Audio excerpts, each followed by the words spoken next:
Welcome back to the deep dive. We're your shortcut to the insights that matter. Today, we're really digging into something big, the global Salesforce Services market. And we're looking quite far ahead, actually, out to 2033. That's right. We've got a pretty detailed market research outlook here from cognitive market research to guide us. Exactly. And our mission today really is to unpack this pretty staggering growth trajectory. We want to find those global hotspots driving the expansion and maybe understand a bit more about what it all means for, well, how businesses actually work today in this digital first kind of world. It's a critical topic. Absolutely. And just to kick us off, the numbers are quite something. We're starting from a base of nearly $16 billion back in 2021.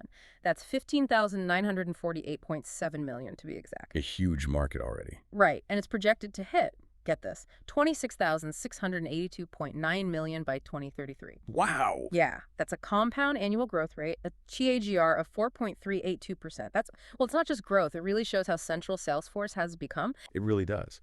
And maybe it's worth clarifying what we mean by Salesforce Services because it's quite broad. Good point. Yeah. We're not just talking about clicking buttons. It's everything from, the high-level strategic consulting, thinking about how to use the platform, all the way through to the nitty-gritty implementation, especially complex stuff like multi-cloud setups.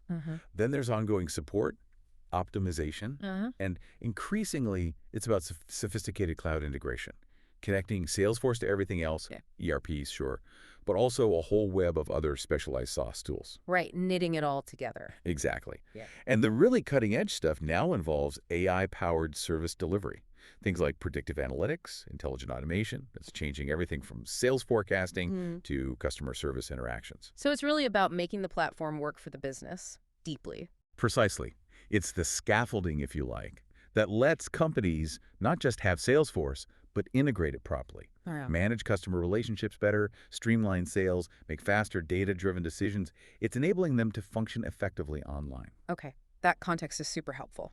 So we have this big global picture, this impressive growth. Now, let's zoom in. Where is this growth actually happening? Which regions are leading the charge? Makes sense. Where should we start?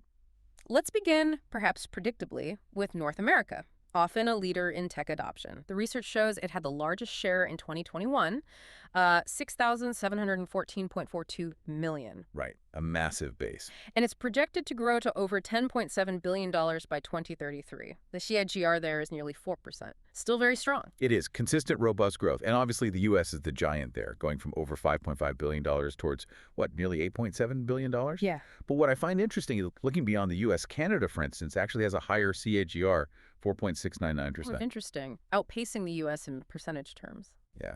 And Mexico is solid, too. It's 4.179%. So it's not just the U.S. driving it. It's widespread adoption across the continent.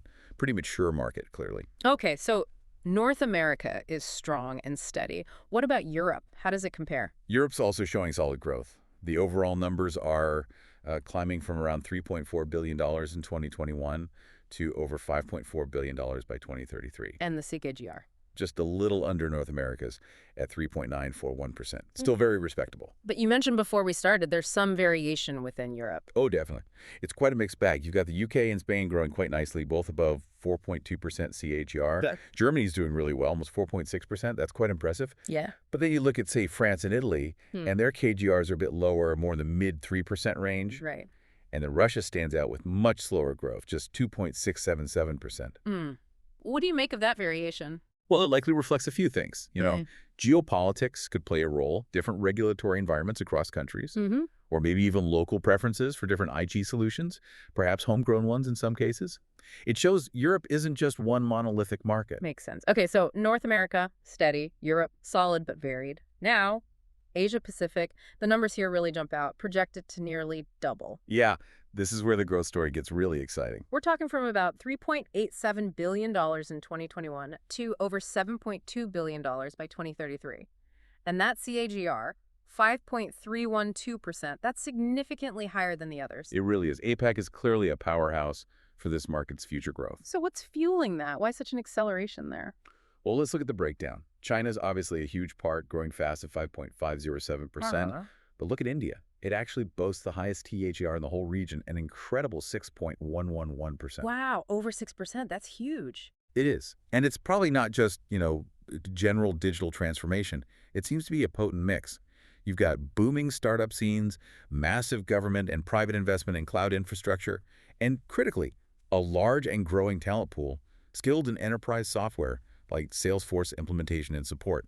India is becoming a major hub. A hub for both local demand and global service delivery, maybe. Exactly. And you see strong growth elsewhere, too. Singapore is over 5.6%. Southeast Asia as a whole is almost 6%. It's a region-wide surge. That's really fascinating. So if you had to pick one key factor for APAC's speed, what would it be? Beyond just broad digital adoption. That's tough. Maybe it's that combination of scale, a digitally native business approach emerging faster, plus the available talent creating this kind of feedback loop. Interesting. And does that dynamic, that sort of rapid catch-up or leapfrogging, maybe apply to other emerging markets, like, say, South America? It also shows pretty impressive growth. Good question. Yes, there are definitely parallels. The numbers for South America are $813 million in 2021, rising to over $1.4 billion. And the CGR is strong, too, 4.735%. Right. Very respectable indeed. And again, you see internal variations. Brazil's big, of course, but Argentina really stands out, a 5.31% CAGR. That suggests a particularly strong wave of adoption happening there. Higher than the regional average, even higher than Brazil, presumably. Exactly. And Chile's strong too, nearly 5%. So yeah, it feels like South America is really embracing these platforms, maybe using them to bypass older infrastructure challenges. There's clearly strong demand unlocking that expansion. Okay. And then we have the Middle East also showing steady expansion, right? Yep, solid growth there too. Going from around $670 million to over $1.15 billion. The CAGR is 4.602%. Quite strong again. Any specific drivers there? Strategic initiatives, maybe? Absolutely. Look at the UAE. It's a known tech hub, right? And its CAGR reflects that, 5.238%. Wow. That lines up perfectly with their national strategies for digital innovation, diversifying the economy away from oil. Makes perfect sense. And you see Saudi Arabia and Turkey also performing well, both above 4.6% CAGR. It points to significant government support for cloud tech and enterprise solutions across the region, modernizing their economies. Okay, nearly done with our world tour. Finally, Africa. Africa? The market there is expanding too, from about $446 million to over $763 million by 2033. And the CAGR. It's 3.873%. Still positive growth, definitely, but a bit lower than the Middle East or South America. Indicating maybe different stages of digital readiness across the continent. I think that's exactly right. South Africa shows a healthy CAGR, 4.532%. Nigeria is doing well too, but the overall average seems pulled down a bit by the rest of Africa category, which is growing slower at 3.285%. So pockets of strong adoption, but maybe infrastructure or other factors are pacing things differently elsewhere. That seems likely. Varied maturity, varied infrastructure. But the key takeaway is still an upward trend pretty much everywhere. The investment in these foundational digital platforms is happening. Okay, wow, we've covered a lot of ground, a lot of numbers there. So bringing it all together, what does this all mean? What are the big takeaways for you listening in? Well, I think the clearest picture is one of sustained, truly global growth for Salesforce Services right through to 2033. It's not slowing down significantly. Right. And we've definitely pinpointed some regions set for particularly strong performance. Asia Pacific, South America, the Middle East. Their importance in this global market is only going to increase. And the demand itself, it's evolving, isn't it? Absolutely. The demand for these services, whether it's complex multi-cloud setups to unify data or harnessing AI features like Einstein or Service Cloud Voice, it's not just about buying software anymore. It's fundamentally changing how companies operate, how they build customer relationships, how they position themselves for the future. It's becoming core infrastructure. So for anyone listening, understanding these shifts is pretty crucial, wouldn't you say, whether you're in tech, in business strategy, or just navigating the digital economy? Definitely. It impacts strategic planning, career choices, investment focus. It's relevant across the board. And maybe one final thought to leave everyone with. Considering this really strong, persistent global growth for a specialized platform like Salesforce, what wider implications might that have? Maybe for the future of enterprise software generally, specialized versus those big general IT solutions. That's a great question. Or even how might it affect things like global tech talent, where people move, where investment flows, especially towards these high-growth regions we identified like APAC or parts of South America. Yeah, does this specialized platform growth pull talent and investment in specific directions globally?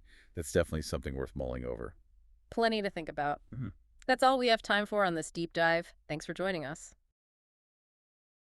It's pretty striking how quickly businesses are changing things up, right? Yeah. Like how they deal with customers, their day-to-day stuff, even their big growth plans.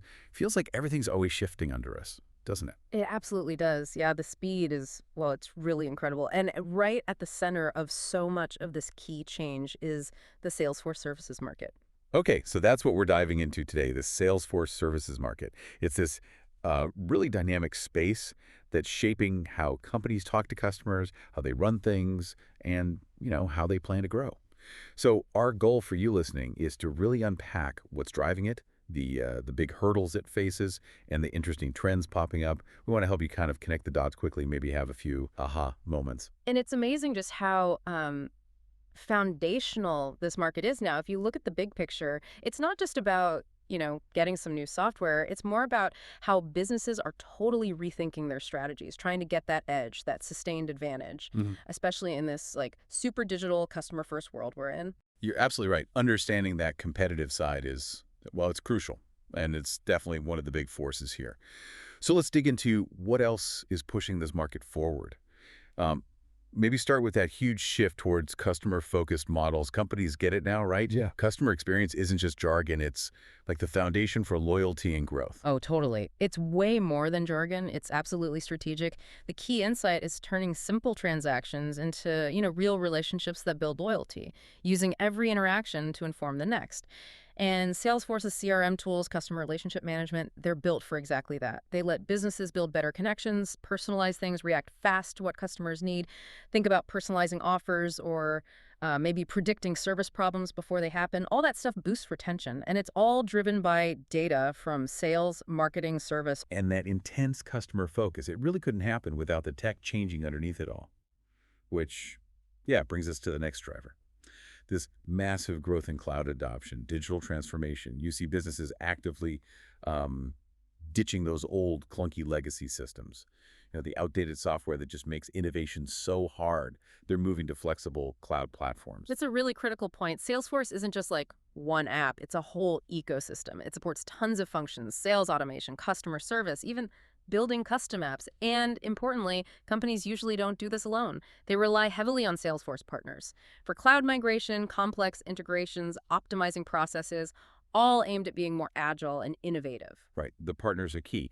And building on that ecosystem idea, the third driver seems to be this huge demand for unified solutions and automation. Business today is just so complex. Data is often stuck in silos, right? Sales doesn't know what service is doing. Precisely.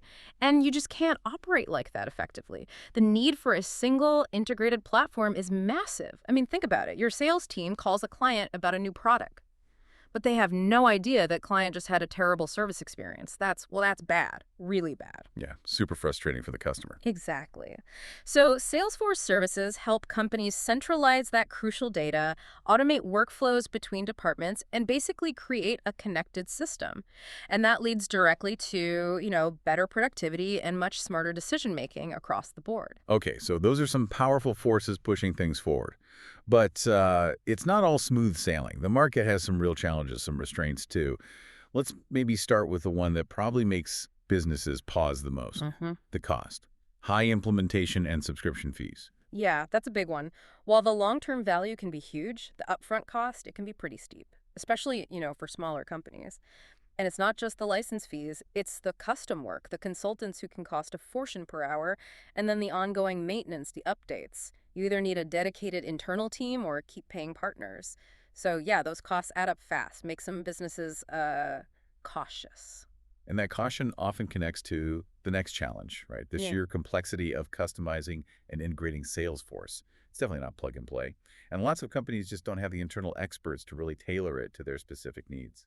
And that ties into how businesses decide where to put their resources, doesn't it? Integrating Salesforce with older systems or even just other key third-party tools, it's technically really demanding work. If you don't have the right skills, you risk delays, or worse, you end up barely using the platform's full power, just leaving value untapped. Makes sense. And finally, let's touch on data privacy and that feeling of being locked in, putting all that sensitive customer data in the cloud. It understandably makes some companies nervous, especially if they're in, say, finance or healthcare. regulated industries. Absolutely. And the lock-in aspect. Yeah. Businesses think hard about that long-term commitment. Once you're deeply invested in the Salesforce ecosystem, all your history, your pipelines, custom automations, moving all that somewhere else, it's not just a tech problem. It's a massive operational change. We're talking potentially millions in cost, huge retraining efforts, months of possible disruption. Wow. Yeah. So that's a significant barrier. It definitely adds hesitation for companies trying to plan for flexibility down the road. Okay, so we've really covered the drivers and the hurdles. Let's pivot now and look ahead. What exciting trends are shaping the future of this market? First one seems to be these industry-specific solutions gaining traction. Yes, this is a really big shift, actually. We're seeing more and more pre-built Salesforce clouds designed specifically for industries. Think healthcare, finance, retail manufacturing. These tailored versions cut down massively on customization time. They often have compliance features built in, and they just allow for much faster rollouts. So that makes Salesforce more approachable. Exactly. More accessible and definitely more appealing to a wider, more diverse range of businesses. And another really compelling trend is how AI and automation are being woven into Salesforce itself, like tools such as Salesforce Einstein. This isn't just basic stuff, is it? It's predictive analytics, intelligent automation. Yeah, automation that learns from your data. Real-time recommendations that actually guide users. It's quite sophisticated. And connecting this back, these capabilities aren't just small improvements. They really boost the user experience. They let businesses, anticipate customer needs better, sharpen their competitive edge in real ways. And as AI gets more embedded in daily work, it forces the service providers, the partners, to offer more advanced automation services. It creates new opportunities, raises the bar. Interesting. Okay, and the last trend we noted speaks to maybe a shift in how companies work with providers long term. This surge in demand for managed and support services. That's right. As companies scale up, their Salesforce environments get more complex. Managing them effectively becomes a significant burden. Takes a lot of resources. It really does. Yeah. Which is why many are choosing these long-term partnerships with service providers. It's moving beyond just one-off projects. Now it's about continuous upgrades, user training, ongoing tuning to keep performance high. These managed services are becoming, frankly, essential for companies that want to get the absolute most out of their Salesforce investment over time. They needed to keep evolving with their business. And that brings us to the end of our deep dive into the Salesforce Services market. We've looked at the key drivers pushing its growth, navigated through some pretty significant challenges, and got a glimpse of the trends shaping its future. Yeah, it's quite a landscape, and maybe it leaves you, the listener, with something to think about. Given those challenges we discussed, the high costs, the vendor lock-in worries, how do you think this rising demand for specialized, industry-specific, AI-powered managed services might change the game? How might it reshape the competitive environment for businesses, big and small, in the next few years? And maybe closer to home, what does all this mean for your own strategic planning and for the kind of talent you need to develop or find? Lots to consider there.